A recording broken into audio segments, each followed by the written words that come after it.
She was grabbed by a stranger who covered her head. She fell to the ground, struggling to break free. She screamed for help, but the man wore headphones. He sealed her mouth with tape and bound her hands and feet. After confirming no one was around, he picked her up and tossed her into the trunk. He drove back, stopped at an intersection, and glanced toward the police car. The officer met his gaze, yet nothing happened. He drove to a villa in the suburbs and dragged the woman into a secret room.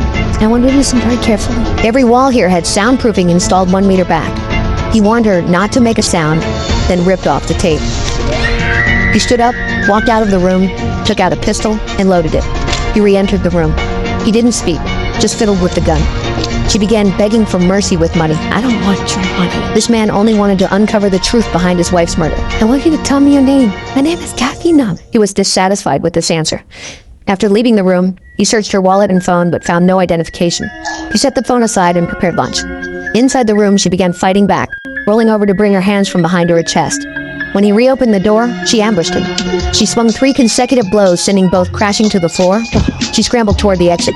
He reached out to grab her leg. She rose, grabbed a bass, and swung at him. He teetered on the verge of unconsciousness. She crawled into the living room, grabbed her phone, and dialed for help. He fired a warning shot. She begged for mercy, then seized the moment to counterattack. He collapsed unconscious. She retrieved her phone to call the police, but there was no signal.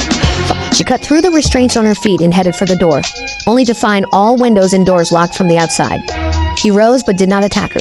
Instead, he sat down to eat, having even prepared her portion. You tell me your name, and then we can really start talking. But she refused to give any clue. He dragged her back into the secret room and locked her inside. He watched the footage of his wife and child, grief and rage erupting simultaneously.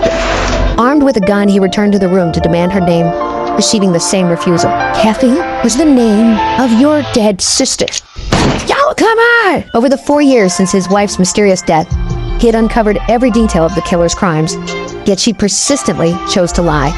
He teetered on the edge of collapse. Just then, police cars approached the villa. But now the question was, whom would the police believe?